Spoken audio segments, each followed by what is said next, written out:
جی صاحب، جس طرح آپ کو پتا ہے کہ کشمیر کا معاملہ گلوبلائز ہوا ہے اور ڈونلڈ ٹرمپ نے بھی کہا کہ میں اس میں ریڈی ہوں ایک کردار ادا کرنے کے لیے، جس طرح سیز فائر ہوا اس میں بھی انہوں نے میڈیٹ کیا ہے، کیا کہیں گے جی صاحب؟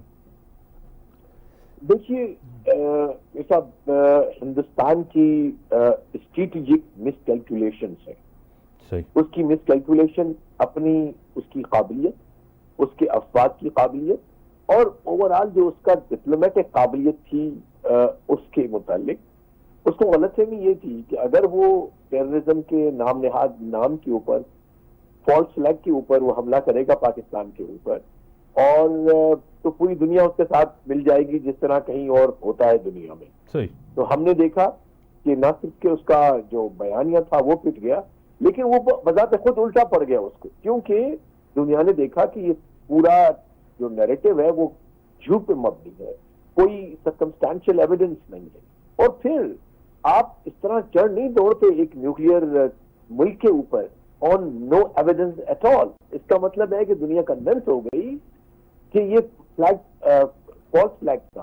اس لیے کہ اگر آپ اکیڈیمکلی دیکھیں تو 3-4 ٹیسٹ ہوتے ہیں، دنیا دیکھتی ہے کہ یہ فلیگ فالس فلیگ ہے یا ایکچوئل ہے. نمبر 1 کہ اس کا بینیفیشری ڈائریکٹلی کون ہو گیا؟ کیا پاکستان بینیفیشری تھا پہلگام کا؟ نو، ناٹ ایٹ آل. 1 2 کیا اس نے کوئی دیر لگائی ریئیکشن کرنے میں؟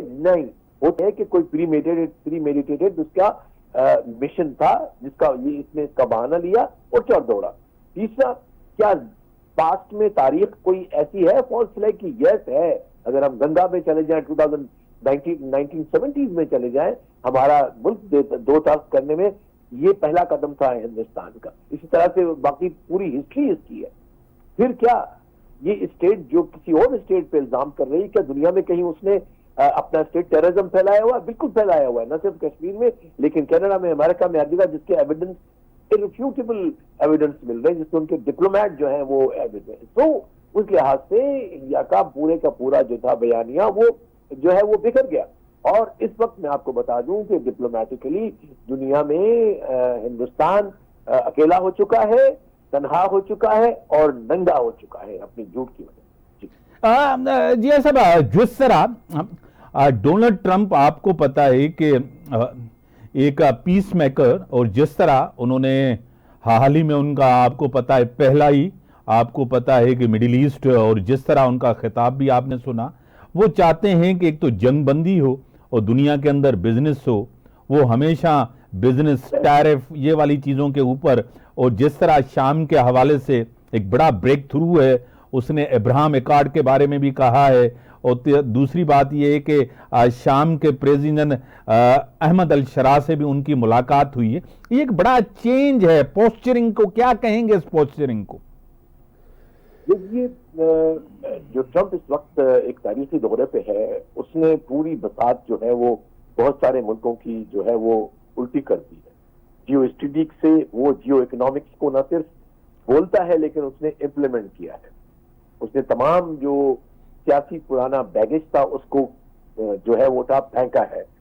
آپ اگر تھوڑا پیچھے چلے جائیں بائیڈن کے لیے تو وہ سانس بھی نہیں لیتے تھے اسرائیل سے پوچھے بغیر. اس نے اپنی شرائط مانی، اگر وہ نہیں مان رہا اسرائیل تو اس کو پوچھا بھی نہیں، اور وہ ڈائریکٹلی اپنا انیشیٹو لے کے اپنے ملک کے انٹرسٹ کے لیے اتنی بڑی بڑی ڈیل، جو $1 ٹریلین کی بات کر رہے ہیں لوگ، وہ ڈیل کر رہے ہیں. تو میں سمجھتا ہوں کہ اس نے ایک نیا، اور خود کہا بھی اس نے، نئی جہت دی ہے کہ آگے چل کے جیو اسٹریٹجی کو چھوڑ کے جیو اکنامکس پہ لوگوں کو ممالک کو اپنے استوار کرنے چاہیے ریلیشن شپ. تو I think it's a very good model. اگر یہ واقعی سنسیئرلی آگے چلتے ہیں، امریکہ چلتا ہے اور راہ دکھاتا ہے دنیا کو، تو یہ اچھی خبر ہوگی دنیا کے لیے کہ سیاسی مسائل جو ہے وہ اپنے ٹیبل پہ جو ہے وہ حل کریں آپ. باقی اپنا جو کاروبار ہے، ٹریڈ ہے، کامرس ہے، اس کو بڑھائیں، ٹیکنالوجی ٹرانسفر کریں.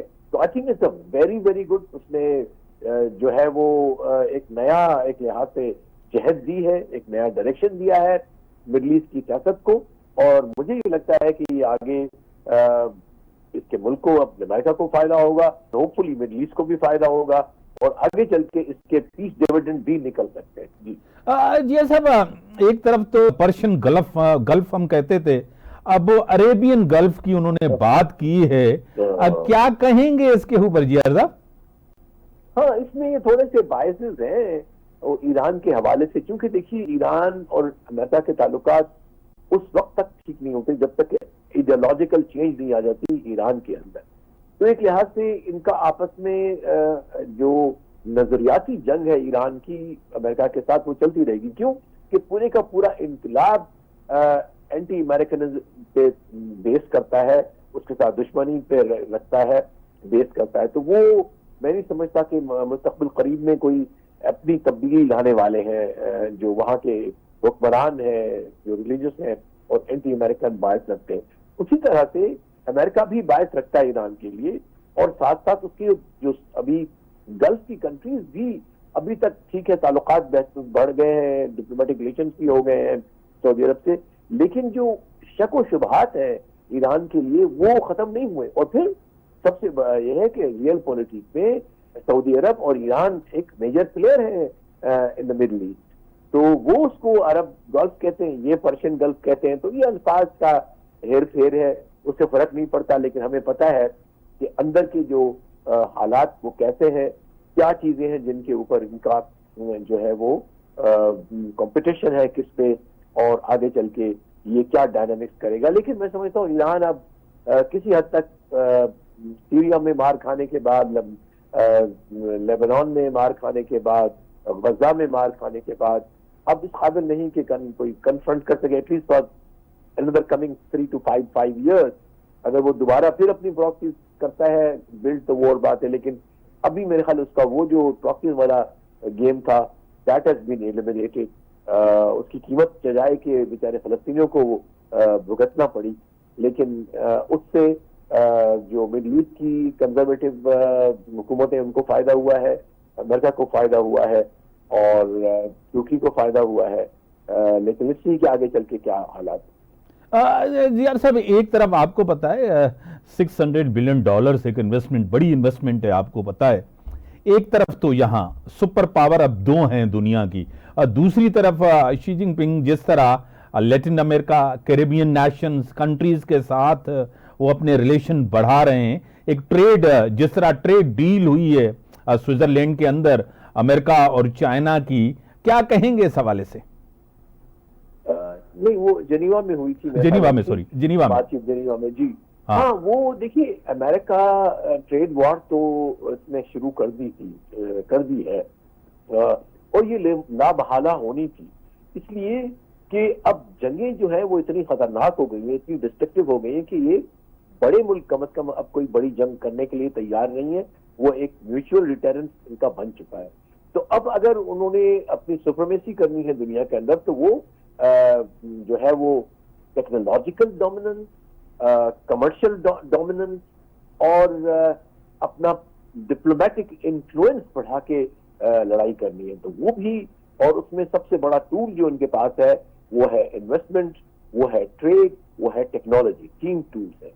تو یہ ٹول چائنا بھی استعمال کر رہا ہے، اور اب ٹرمپ جو ہے اس نے اپنا اس کھیل کو سمجھ لیا ہے.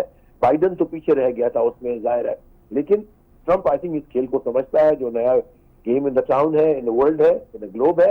اور یہ بھی اپنے وہ ڈپلومیٹک ٹول، ٹیکنالوجیکل ٹول اور کمرشل ٹول استعمال کر رہا ہے. اور یہ کمپٹیشن جو ہے ان دونوں کا بڑے گلوبل ایکٹرز کا، وہ ہم آنے والے 5 سے 10 سال دیکھیں.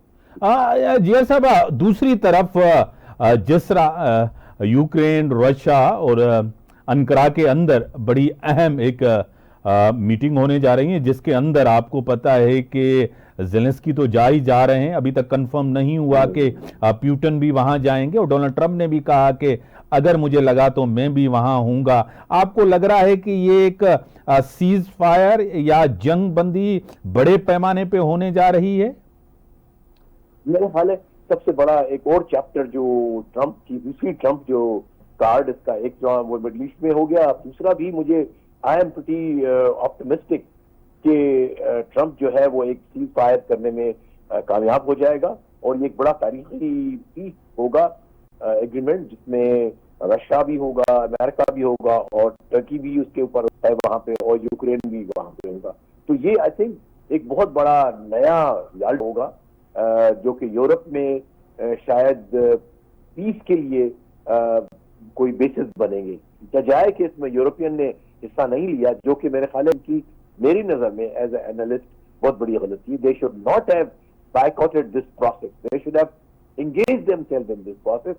اب یہ ہوگا کہ یورپ مارجنلائز ہو جائے گا, اور امریکہ, ٹرکی, رشیا اور یوکرین مل کے ایک ایگریمنٹ کریں گے. موسٹ لائکلی, بہت مجھے کافی ساری اس میں امید ہے کہ یہ ہو جائے گا, اور میں سمجھتا ہوں کہ ٹرمپ کے لیے راستہ مزید اور ہموار ہو جائے گا کہ اس کو نوبل پیس پرائز ملے آنے والے سال.